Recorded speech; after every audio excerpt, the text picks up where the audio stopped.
Bonjour à tous, aujourd'hui on va faire la lésion du labrum acétabulaire. Voilà, bonjour à tous. Aujourd'hui, vidéo sur une lésion du labrum acétabulaire de hanche. Il s'agit d'une patiente de 53 ans qui pratique la danse. Elle présente une douleur chronique de hanche droite. La douleur est plutôt inguinale, de début progressif, sans traumatisme aigu. Les amplitudes articulaires passives sont normales, de même que les radios.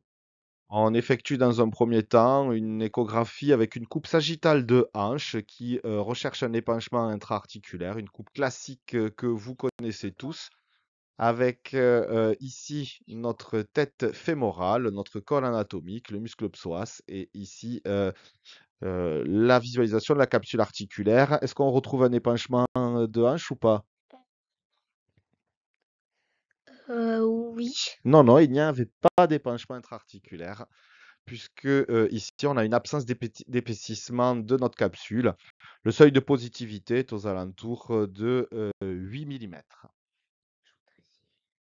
On va horizontaliser un peu plus notre sonde d'échographie pour bien visualiser le labrum. Ici, on a le cotyle, la tête fémorale, notre labrum, et on retrouve un labrum un peu épaissi, hétérogène, avec ici une image anéchogène linéaire. À cet endroit se situe le muscle psoas iliaque et ici le muscle sartorius. Sur ce labrum épaissi, on va maintenant un petit peu bouger la sonde pour essayer de mieux voir cette image. Et on retrouve, vous avez vu passer ce liseré anéchogène du labrum en faveur d'une fissure.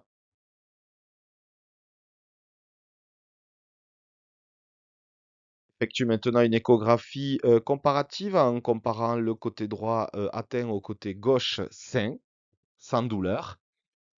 On retrouve côté gauche un labrum continu, bien fibrillaire, alors que sur le côté droit atteint, on a cette image hypoéchogène linéaire s'étendant tout le long du labrum en faveur d'une lésion labrale. Voici la lésion labrale, imagerie linéaire hypoéchogène, alors que sur le labrum côté contralatéral sain, nous n'avons pas cette image anéchogène.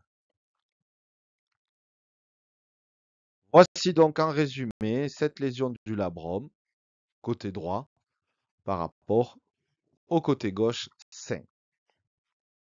Chez cette patiente, il n'y avait pas d'antécédent traumatique. On était plutôt en faveur d'une étiologie micro-traumatique. On décidait dans un premier temps de réaliser une infiltration de dérivés cortisonnés, puis une prise en charge en rééducation fonctionnelle pour limiter le conflit de hanche. Voici l'infiltration de dérivés cortisonnés avec l'aiguille qui rentre dans la capsule articulaire, l'expansion du produit.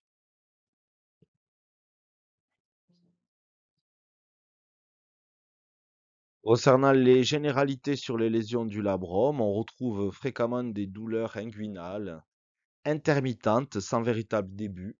Les causes sont parfois traumatiques, le plus souvent micro-traumatiques. Les sports principaux sont les sports de combat, le football, avec notamment les tirs dans le vide, en absence de contrôle lors des frappes. La cause peut être également les conflits fémoraux acétabulaires, qui sont une pathologie à part entière. Parfois, il existe des lésions labrales sur des terrains de hanches dysplasiques. Le diagnostic de référence d'imagerie, c'est l'imagerie en coupe avec injection, arthro-IRM ou arthroscanner, où on va visualiser le labrum acétabulaire et un passage de produits de contraste dans notre labrum. Ici, on a un arthroscanner qui retrouve cette lésion labrale complexe. Concernant la prise en charge, le traitement médical est relativement limité. L'infiltration à visée antalgique peut être réalisée avec des séances de kinésithérapie qui ont uniquement pour but de lutter contre des conflits dynamiques. En cas de dysplasie, d'effet CAM ou d'effet tenaille franc, le traitement sera à ce moment-là chirurgical avec, comme vous le voyez sur cet article, des multiples chirurgies différentes fonction des étiologies retrouvées. En conclusion, le diagnostic de lésion labrale s'effectue par arthro-IRM et arthroscanner. L'échographie peut permettre de dépister certaines lésions labrales importantes, comme c'est le cas ici. Le traitement médical est limité aux infiltrations de dérivés cortisonnés, ce que nous avons tenté chez cette patiente. Je n'ai pas encore le recul pour voir si le traitement a été efficace. Merci à tous.